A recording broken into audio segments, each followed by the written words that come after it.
তুই চুড়ি পারিস রে নাকি তালি বাজাস রে? আমার স্বামী তাহলে অফিসে চাকরি করার নাম করে বেরিয়ে এইসব করে?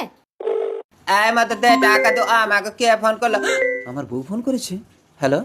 হ্যাঁ, তুমি কোথায়? হ্যাঁ আমি এই তো অফিসেই আছি। এক্ষুনি বাড়ি এসো। আচ্ছা আচ্ছা ঠিক আছে, আমি এক্ষুনি আসছি। তার আগে বন্ধুরা, তোমাদের সামনে যদি 1 বস্তার টাকা থাকে আর তোমার বাবা থাকে, তাহলে তুমি কাকে নেবে? যদি বাবাকে নাও তাহলে ভিডিওতে একটা লাইক করে চ্যানেলটাকে সাবস্ক্রাইব করো।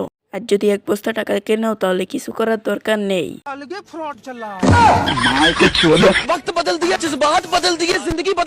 এই মত আসি রে। লবঙ্গ তুমি? এই তোমার অফিস? আমার কথাটা শোনো লবঙ্গ। একদম ছবড়া আমার। লবঙ্গ দেখো আমি কত টাকা আয় করেছি।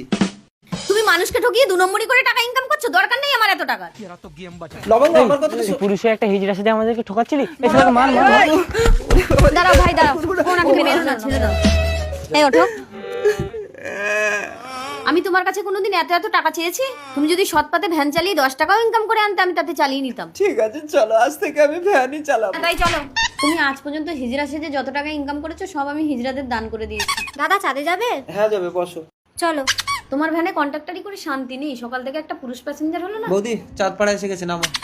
আরে কি হলো ভাড়াটা? কিসের ভাড়া? মেয়েদের ভাড়া ফ্রি করে দিয়েছে, তুমি জানো না? দেখেছো লবঙ্গ, বর্তমান ব্যবস্থায় ভাত করে খাওয়া যাবে না, আমি যা করছিলাম তাই করি গো।